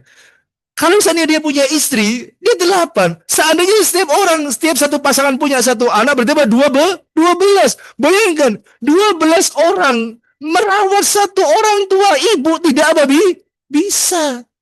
Ada logikanya, ada yang terbalik anak-anak sebagian zaman sekarang itu. Loh, orang tua dulu, Masya Allah. Saya masih ingat betul ya, saya pribadi. Saya masih pernah cerita. Saya itu sering dibawa nenek saya ngajar. di SD Hang Tua 6 di Kenjeran sana.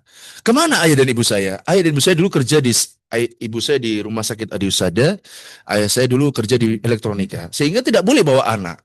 Kalau guru, karena guru ini sekolahnya adalah sekolah di komplek Angkatan Laut, sekolahnya adalah sekolah milik Angkatan Laut juga, yes, sampai sana. Saya ingat betul, sama nenek kami diajak ngajar. Jadi ketika di kelas, Nanda, kamu diem ya. Aduh, yang namanya anak nggak bisa diem. Ya, wow, lari ke sana kemari. Jadi nenek kami ngajar itu sambil was-was. Mana, cucu ini kok nggak ada. Habis sampai bisa seperti ini. Satu nenek ya. Karena apa? Mungkin dia punya pengalaman dulu apa? Meramut siapa? Anak-anaknya yang 5. Karena keluarga ibu tuh anaknya ada 5. Ya. Ini naudzubillah. Ada 4 orang laki-laki besar-besar tidak bisa merawat apa seorang ibu. Maka saya kasih logika. Kalau dia semuanya punya istri berarti 8 orang. Kalau semuanya punya anak satu-satu sudah gede-gede misalnya, sudah ada 12 orang. 12 orang merawat satu ibu tidak bisa. Apa nggak kebacut namanya? Makanya haknya orang tua itu begitu apa besar. Antum pernah dengar di Saudi Arabia ada orang bertarung sampai di pengadilan gara-gara apa? Merawat ibu. Itu nggak pernah kan di Indonesia ada seperti itu? Nggak ada. Belum pernah dengar saya. Itu apa? Bertarung sesama saudara untuk apa? Rebutan ngerawat apa? Ibu. Ada di antara kita seperti ini? Enggak. Bahkan mungkin, Mas, ayo Mas, aku seminggu gak kuat aku Mas. Ibu iki ngising sembarangan, mohon maaf. Ibu iki spikun sak kabeh Mas. Wow, terkadang keluar, aduh Mas gak kuat Mas aku Mas. Tolong Mas, tolong Mas. Ketika dibawa ke kakaknya, Dek, aku yang gak kuat Dek, tolong Dek, nang awakmu ya cepet ya, gak apa-apa. Wis tak kei duit ae. Iki masuk, iki sik tolong dino, petang dino tak bayar kon, sedino sak yuto misalnya. Ya tolong rawat ibumu ya. Allahu Akbar. Banyak anak gitu sekarang, banyak. Maka dari itu ikhwan, sampai-sampai Nabi Shallallahu Alaihi Wasallam pernah melarang apa? Yaitu apa? Seseorang untuk pergi berjihad tatkala ibu dan ayahnya masih apa? Ada. Ini saking apa? Besarnya hak orang tua yang harus kita rawat. Makanya jenengan saya juga tertuntut karena saya masih punya orang tua ya. Maka jangan sampai kita ini apa? Merawat orang tua itu hanya sekedar apa? Memberikan apa? Uang, menitipkan uang kepada orang-orang, enggak ya. Merawat mereka itu semuanya sebagaimana mereka apa? Merawat kita saat kita masih apa? Kecil. Ya. Maka dari itu ma'asyiral muslimin rahimani wa rahimakumullah, lihatlah Asma binti Abu Bakar. Tatkala itu ibunya, berarti kalau ibunya berarti istrinya siapa berarti? Ibunya berarti istrinya siapa? Asma binti Abu Bakar. Berarti kalau ibunya dulu istrinya berarti istrinya siapa? Asma binti Abu Bakar. Dahulu ibunya, berarti istrinya siapa berarti? Ibunya ini. Ibunya ini berarti istrinya siapa? Abu Bakar. Tatkala itu ibunya masih apa? Belum muslim. Suatu ketika Asma berkata begini sama Nabi SAW, Ya Rasulullah, Inna ummi qadimas aliyya wa hiya ragibatun afa asiluha. Ya Rasulullah, ibuku ini kangen sama aku ya Rasulullah. Ya Asma sudah masuk Islam. Dia pengen ketemu sama aku. Apa aku harus nemui dia ya Rasulullah? Apa kata Nabi SAW mengatakan, Naam siliha. Ya, temuilah ibumu. Bu bayangin Bu.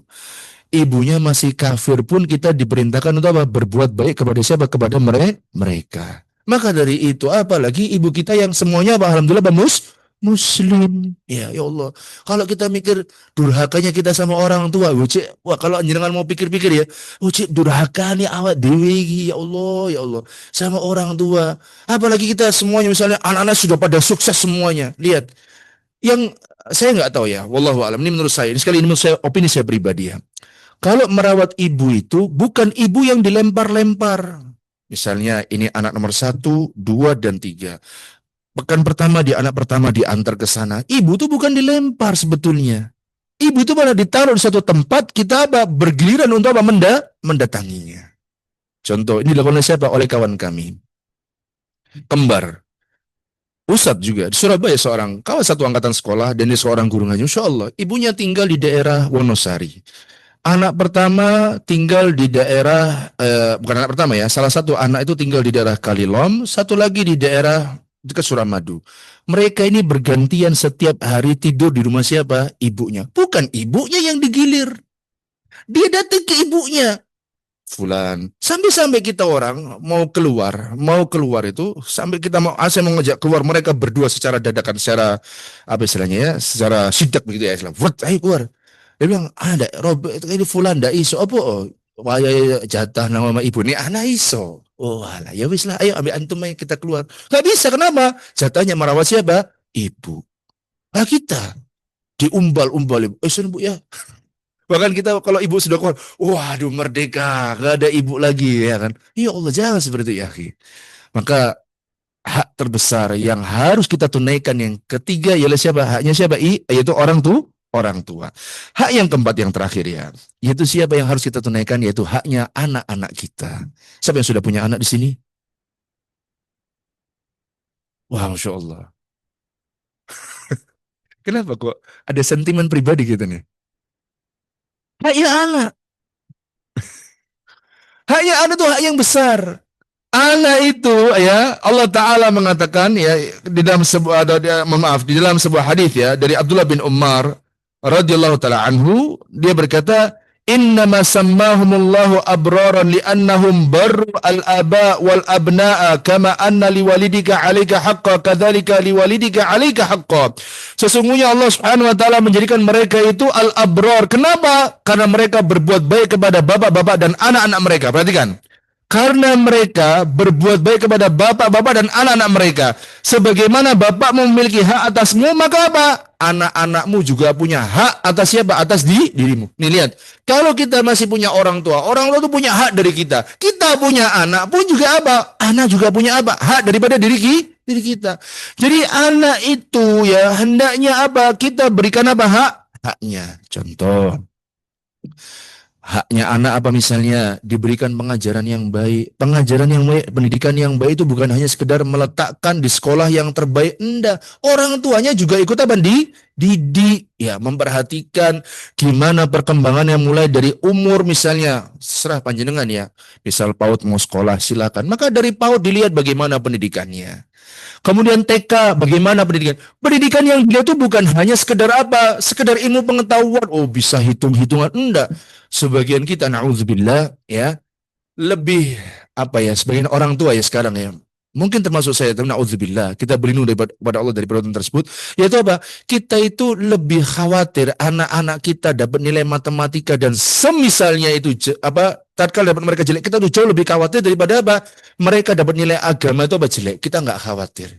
Kebanyakan orang tua demikian. Padahal yang membuat rusak seorang anak itu apa? Tatkala nilai-nilai agama itu tidak tertanam dalam apa? Diri mereka. Maka diajarkan anak-anak kita itu dengan apa? Dengan adab-adab yang baik. Contoh, kalau makan tangan kanan, lihat orang tua sekarang, anaknya makan dengan tangan kiri dibiarkan. Apa anggapan mereka? Masih kecil Ustaz. Ya gak bisa. Pengajaran itu justru sejak apa? Kecil. Ya. Misalnya lagi itu apa? Anak-anak berbicara, berucap kotor. Cilik. Lihat di beberapa YouTube kan ada potongan anak-anak, ya Allah, masih kelas 1 mungkin, kelas 2 SD atau mungkin bahkan TK. Omongannya jorok sekali. Antum melihat di YouTube banyak kayak begitu. Tahu kan ada foto, bukan video, dua anak lagi mancing, tahu kan itu? Bagaimana joroknya omongannya anak itu. Sampai mikir, ya apa ini? Teman-temannya siapa? Orang tuanya gimana? Loh, anak itu punya hak. Untuk apa kita didik? Maka tidak boleh yaitu apa? Kita melalaikan pendidikannya. Setelah mereka sudah terdidik, mereka sudah siap untuk menikah. Loh, orang tua juga mengatur loh ini. Gimana mengatur itu haknya mereka yaitu apa? Kalau laki-laki carikan wanita yang soliha. Kalau di mereka perempuan soliha, perempuan carikan apa? Lelaki yang soleh. Ya, ini haknya seorang anak. Ya, makanya orang tua tuh berhak menikahkan anak perempuan dengan lelaki pilihannya dalam artian yang soleh. Ya, maka dinikahkan dengan lelaki soleh dan dinikahkan dengan wanita yang soliha. Kemudian misalnya di antara hak anak misalnya di antara apa hak anak yaitu apa? Kalau mulai dari bayi ya banyak contoh. Kalau dari bayi misalnya bayi ya ditahnik. Tahu ditahnik? Apa ditahnik itu? Tahu ditahnik? Pernah? Siapa yang pernah? Ada yang pernah? Pernah? Berani? Berani? Masya Allah. Zen. Saya tuh kan jempol saya gede ya. Ya, Pak. Ini kan gede banget. Akhirnya saya bilang, Mi, tolong Mi ya. Jadi saya suruh istri, suruh gosok gigi dulu biar bersih. Kemudian apa? Makan kurma, dikeremus sampai benar-benar lumer. Kemudian apa? Kalau jempol saya kan masuk bibir anak kecil kan kasihan, kelokopan gede banget tuh jempol. Apa kelingking? Kau aja Mi ya.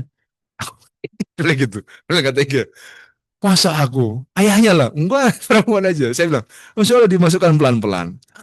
Ini hak seorang anak. Dan antum melihat sendiri di YouTube bagaimana apa di internet mungkin ada penelitian yaitu apa manfaat dari apa? Tahnik. Kenapa khitan? Anak umur 7 hari itu dikhitan, diakikohi, diberi apa nama itu hanya anak, masih apa kecil. Masya Allah. Dan ini diajarkan dalam agama Islam. Dan kalau ngasih nama yang baik. Orang-orang sekarang namanya aneh-aneh. Ya, wallahualam ini konten apa enggak ya? Ada KTP seseorang namanya Dita spasi Leni spasi Rafia. Dita Leni Rafia. Dita spasi Leni spasi Rafia. Dita Leni Rafia. Allah wallahualam ini konten apa tidak? Saya jujur punya teman sudah sampaikan sama dengan. Saya punya teman SMP namanya Saswita spasi B. B-nya apa kita mikir? Baharudin, Burhanuddin. Nah, B-nya apa? Nak? Nggak ada, Bu. B ya B aja. Ada orang tuanya gimana? Coba nih ya. Ini haknya anak. Ya, yang hendaknya apa kita apa menunaikannya, jangan sampai apa kita lupa untuk apa menunaikan apa haknya siapa, haknya anak dan yang lainnya dari apa haknya anak ya. Misalnya lagi di hari ketujuh kalau anak bayi saya lebih condong kepada hanya anak laki-laki saja, meskipun sebagian ulama mengatakan inilah anak laki-laki juga apa perempuan. Pada hari ketujuh anak bayi itu diapakan digundul, dicukur rambutnya ya. Berani antum? Berani? Masa nggak berani? Berani. Jadi kalau saya dulu istri itu motongnya pakai apa? Bukan pakai cukur rambut, pakai apa? Cukur kumis, dicukur pelan-pelan, ya, cukur pelan-pelan. Saya akhirnya apa? Kalian bilang berapa gram Mi? Nggak ada segram ini, 2 gram aja nggak ada. Berapa gram? Kita nggak punya timbangan sampai akhirnya saya harus mohon maaf. Ketika itu datang ke toko emas untuk minta tolong apa ditimbang. Pak ini berapa gram Pak? Saya bayar Pak ya. Orang-orang kata, Pak kenapa kok pakai rambut Pak? Iya nggak apa-apa, ini ajaran agama kita. Mungkin dia nggak tahu ya. Ditimbang 1,5 gram. Akhirnya apa? Disedekahkan dengan apa perak yang kita keluarkan. Diakikohi itu haknya anak. Banyak haknya anak. Kalau kita mikir haknya anak yang kita tidak tunaikan apa begitu begitu banyak. Ya, apalagi pada saat mereka sudah semakin apa dewasa. Maka itu ma'asyiral muslimin wal muslimat teman-teman dokter, hak yang keempat yang hendaknya kita tunaikan ialah apa? Haknya para anak-anak kita. Maka dari itu hati-hati sama anak-anak. Kita nanti di hari kiamat akan dimintai pertanggungjawaban tentang masalah apa? Anak. Jangan sampai anak-anak kita itu justru menjadi pemberat bagi apa timbangan keburukan kita, bukan timbangan apa kebaikan kita. Na'udzubillah tsumma na'udzubillah. Wallahu a'lam bishawab. Kalau ada yang mau bertanya, saya persilahkan. Bismillah.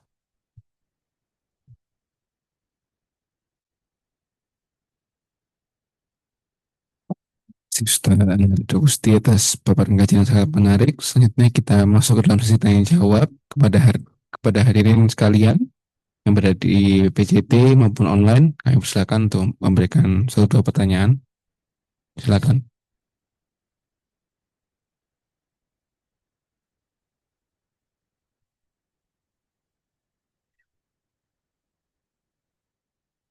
Assalamualaikum Ustaz. Izin bertanya Ustaz. Mengenai kan salah satu haknya Allah kan untuk diibadahi Ustaz. Tapi kan penyikapan kita itu sebagai seorang hamba itu ada beberapa point of view yang kami lihat Ustaz. Ada yang takut pada Allah, ada yang sayang apa kayak ya sayang pada Allah, ataupun ada yang sampai yang dan lainnya. Nah, gimana? Kan ada yang takut gitu karena takut dia menyembah Allah dan ada beberapa point of view. Nah, sebaiknya point of view, sudut pandang. Oke. Sudut pandang. Pakai bahasa-bahasa yang saya mengerti. Ya. Jadi bagusnya point of view. Iya. Allah Akbar. Sebaiknya sebagai seorang muslim itu kita apakah mengambil salah satu atau memang menempatkan pada tempatnya tadi, apakah pada saat ini seperti ini. Yang kedua Ustaz, sebelum saya lupa Ustaz.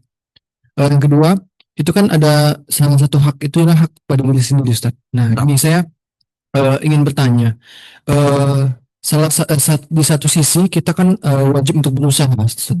Dan satu sisi kita ini salah satunya ialah kadang-kadang kita lupakan istirahat, Ustaz. Nah, Sering kita mencoba untuk berusaha berikhtiar, tetapi melupakan kayak istirahat atau yang lain, Ustaz. Baik itu kan ikhtiar bagaimana maksudnya? contohnya contoh kita berbeda, Ustaz. Apa? Kan contoh kayak kita lagi sekolah, Ustaz, misalnya sampai tidak bisa tidur, tidak bisa makan untuk beberapa jam satu hari atau bagaimana, Ustaz. Nah, sedangkan kita punya hak, tubuh kita punya hak terhadap diri sendiri, Ustaz. Nah, Iya. pikir apakah ini kita berdosa terhadap diri sendiri atau bagaimana, Ustaz? Ustaz, yang tiga, Ustaz. Kita agak, Ustaz, sebagai sama itu kita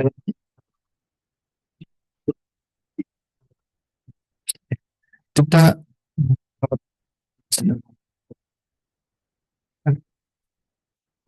kesempatan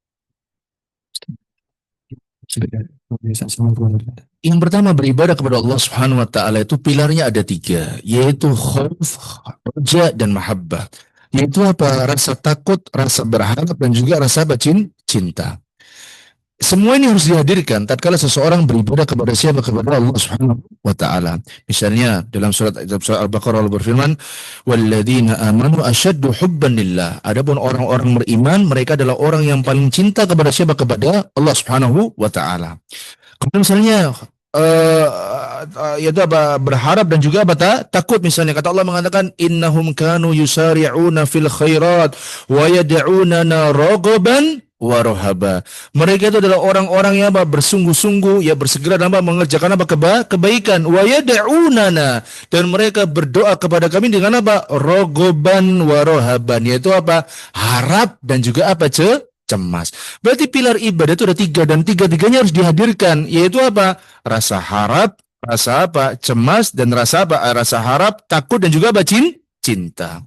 3-tiganya jangan hilang. Karena ini pilar dari apa? Ibadah. Dan 3-tiganya nggak perlu kita ini pada saat ini kita harus kumpulkan, enggak. Kita munculkan ketiga-tiganya. Contoh, kita ini habis maksiat. Orang yang habis maksiat misalnya, di dalam agama Islam itu tidak boleh dia yaitu apa? Merasa aman dari makarnya Allah Subhanahu wa taala. Tetapi bersama dengan itu pula dia tidak boleh apa? Merasa putus asa dari rahmatnya siapa? Allah. Contoh, kita habis maksiat. Contoh maksiat apa? Minum khamr. Ya misal ya, saya bilang misal, habis minum khamr. Waduh, ini itu apa? Kita ini kena apa? Habis ini kena apa? Musibah. Aduh, jantungku gimana ini? Jangan tahu kan bahaya minuman keras bagi apa? Jantung dan paru-paru. Jangan lebih paham daripada saya. Kita, wah ini, tapi lebih besar daripada itu. Ya apa nih, sholatku nggak diterima selama berapa? 40 hari. Gimana ini ya misalnya begitu kan? Maka dari itu, kita tahu ini, yaitu apa? Yaitu akan datang apa? Azab. Dan ini bagus. Makanya kata para ulama, merasa aman dari azabnya Allah Subhanahu wa taala itu termasuk dosa besar. Saya bilang ya, merasa aman dari murkanya Allah Subhanahu wa taala itu termasuk apa? Dosa besar. Karena Allah berfirman, "Afa aminu makrallah fala ya'manu makrallahi ilal qaumul khasirun." Apakah mereka merasa aman dari azabnya Allah Subhanahu wa taala? Tidak ada yang merasa aman dari azabnya Allah Subhanahu wa taala, melainkan nanti mereka menjadi apa? Orang yang merugi. Tetapi ketika kita nggak merasa aman dari azabnya Allah Subhanahu wa taala, bersamaan dengan itu pula kita harus hadirkan perasaan, yaitu apa? Allah itu yaitu kita tidak boleh apa? Merasa putus asa dari rahmatnya siapa? Allah, ya Allah. Tapi aku tetap harus memperbaiki diri, harus kembali sholat, harus kembali apa? Banyak beristighfar. Maka begitu pula ibadah, mahabbah, khauf, dan roja itu harus apa? Muncul selalu apa? Bersamaan. Pertanyaan kedua tadi tentang masalah apa tadi? Hak diri sendiri. Antum lebih tahu kehidupan diri antum daripada anak. Antum mungkin belajar sampai jam 1, jam 2. Ya, anak tidak tahu ya. Apakah seberat itu? Nggak tahu ya. Karena kalau ditanya apakah sekolah anak dulu juga berat? Ya, menghafal itu juga capek loh. Ya, tergantung juga capek ya. Sama-sama capek. Tetap kita berusaha untuk apa? Memberikan hak-hak tubuh, misalnya apa? Istirahat yang cukup ya, dengan berolahraga. Ikhtiar. saya nemukan perkataan yang bagus dari seorang seorang mantan gubernur DKI Pak Anies Baswedan. Dia mengatakan begini, apa yang kita bisa kerjakan, kita kerjakan. Selebihnya, kata beliau, dan ini yang harus dijadikan utama, yaitu apa? Kita pasrahkan sama Allah Subhanahu wa Ta'ala. Contoh, jenengan pengen tidur cepat, jam 10 maksimal, tapi tugas tidak membuat apa? Jenengan tidak bisa berarti tidur cepat, ya kan? Saya tidak memungkiri jenengan pasti capek. Ya sudah, jenengan sudah kerjakan tugas sebaik mungkin, tapi jangan lupa ini ada hal yang harus ditunaikan, misalnya apa? Ya tetap olahraga. Olahraga gimana? Ya sesempat-sempatnya lah. Kalau seandainya sudah sempat olahraga, berusaha maksimal ternyata jatuh sakit pula, maka apa? Ya sudah, itu takdirnya siapa? Allah. Kita sudah berusaha. Ya, ada itu sudah di luar kendali kita. Maka jenengan juga demikian. Makan makanan yang sehat misalnya. Kalau malam jangan sambil nyemil, ya. Mungkin minum air putih silahkan, ya. Jenengan lebih tahu tentang urusan dunia panjenengan. Maka tubuh juga memiliki hak yang harus kita tunaikan semaksimal mungkin. Memang kalau ditanya apakah kita dapat dosa, kalau kita menyengaja terus-terusan seperti ini, ya, contoh orang setiap hari makan kulit ayam terus. Oh, bendino kulit ayam terus. Ini nikmat kulit ayam. Nikmat. Tapi dia menyengaja yaitu apa? Menyengaja dirinya untuk apa? Menjerumuskan dia kepada binasa. Bisa terjadi dosa? Bisa. Nah sekarang panjenengan sudah berikhtiar misalnya berusaha untuk tidur jam 10 tapi nggak bisa. Ini tugas deadline besok. Ini harus dikebut malam ini. Ya sudah bertawakal kepada siapa? Kepada Allah Subhanahu wa Ta'ala. Yang ketiga hanya orang tua. Betul ya tadi ya? Haknya orang tua. Apa pertanyaan haknya orang tua tadi? Apa? Ayo. Terus? Maka antum tetap menyambung tali silaturahim dengan mereka setiap hari, setiap saat. Itu untuk apa? Berbakti kepada mereka. Jenengan sekolah pun juga apa? Di antara bentuk apa? Berbakti sama mereka.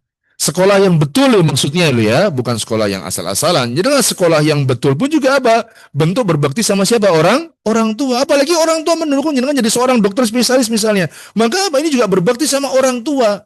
Iya. Maka berusaha untuk berbakti dengan caranya masing-masing. Mungkin sekarang jenengan belum bisa berbakti karena apa? Harus sekolah. Maka coba nasihatkan sama adik atau kakak yang nggak jauh dari orang tua. Mas, tetap ibu ya Mas ya. Nek ono apa-apa kabaran aku segera. Insyaallah aku on call 24 jam. Wah, misalnya begitu. Ini kenapa?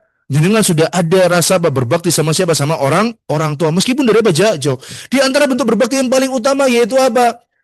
Mengajak mereka ke jalan yang benar. Contoh orang tua mungkin ada kesalahan, kita share misalnya di grup WA keluarga tentang larangan dari kesalahan yang dilakukan oleh siapa? Orang tua misalnya, ya. Tapi dengan cara-cara yang lembut. Di antara bentuk berbakti sama orang tua, bagaimana caranya? Mendoakan mereka. Ya, mendoakan mereka. Sebagaimana mereka itu apa pada saat kita masih kecil, insya Allah orang tua kita senantiasa mendoakan bagi kita. Itu bentuk berbakti sama orang tua. Jadi bentuk berbakti orang tua itu banyak sekali. Bukan selalu kita berada di dekatnya, tidak. Bahkan tatkala mereka sudah wafat, kita pun masih berbakti kepada mereka dengan apa? Dengan memohonkan ampun atas apa kesalahan-kesalahan siapa mereka selama mereka mati masih di atas apa Islam. Kita mendoakan, ya Allah ampunilah kesalahan orang tua kami, ya Allah rahmatilah mereka, ya ringankanlah azabnya. Hanya kita seperti itu. Bukankah jenengan sudah sering dengar ada orang tua yang di alam kuburnya itu di hari kiamat itu apa nanti dia mendapatkan apa derajat yang tinggi. Ada tanya kok bisa sampai derajat seperti ini? Allah mengatakan bistighfari waladika laka, dengan permohonan ampun anakmu kepada siapa? Kepada dirimu. Berarti apa? Kita masih bisa berbakti meskipun mereka telah apa? Meninggal. Jadi berbakti itu bukan selalu dengan dekat, enggak. Tatkala kita jauh pun kita juga berusaha menjadi anak yang apa? Berbakti bagaimanapun caranya. Tetapi kalau Masya Allah Anda bisa berbakti dengan cara dekat dengan mereka, itu jauh lebih apa? Utama. Contoh, ditawari proyek di sini besar, tapi jauh dari ibu nggak mungkin dibawa ke sini karena sudah semakin tua. Di sini misalnya nggak ada, misalnya ya proyek jenengan, misalnya mohon maaf di pulau terpencil, tapi proyeknya besar, jenengan punya tempat tinggal besar, tapi di sana nggak, rumah sakit sulit misalnya dan lain-lain, dan ibu punya sakit, maka apa? Mohon maaf misalnya, istilah aku nggak ngambil proyek ini, aku tak mundur aja nggak apa-apa. Demi apa? Ngerawat apa? Ibu. Ini tentu jauh lebih utama. Ya.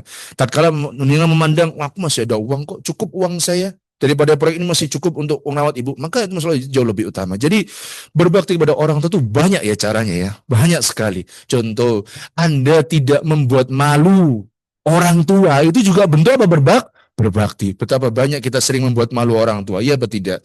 Contoh, kita tukaran, kan orang tua kita dipanggil, malu apa tidak? Malu.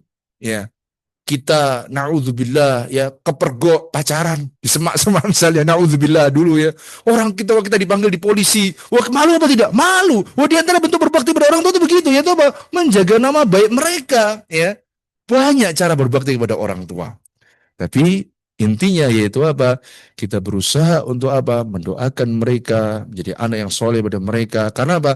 Kalau kita soleh, kalau kita soleh nih, maka apa? Pahala akan mengalir sebab untuk mereka. Wallahu alam bisawab. Naam.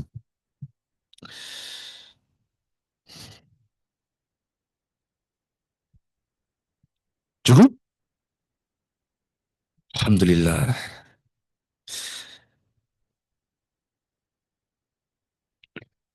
Baik, terima kasih Ustaz. Tersedia sudah habis mendekati waktu sholat maghrib, maka kita cukupkan kajian pada sore hari ini membaca doa penutup majelis. Subhanakallahumma wa bihamdika Asyhadu an la asyhadu an la ilaha ilaha illa anta anta astaghfiruka astaghfiruka wa wa atubu atubu ilaik. ilaik. Kami ucapkan terima kasih banyak kepada Ustadz dan seluruh peserta. Sebentar, ini belum saya bawain nanti ya. Boleh. Hai, Masya Allah. Saya belum pernah bawa dan sekarang saya akan bawa. Terima kasih banyak kepada seluruh hadirin yang telah hadir pada sore hari ini, serta Ustaz Andri Gusti atas kajian paparan yang sangat menarik pada sore hari ini. Intinya kami mohon maaf. Wassalamualaikum warahmatullahi wabarakatuh. Waalaikumsalam warahmatullahi wabarakatuh. Berarti panjenengan masih tidur malam-malam terus ya? Oh, Masya Allah. Masya Allah. Nikmatnya saya bisa tidur jam 11 malam. Makanya nikmat itu sawang sinawang ya, ikhwan. Assalamualaikum. Saya bawa ya. Oh, itu buat saya. Ya. Dengan harus baca ini. Oh,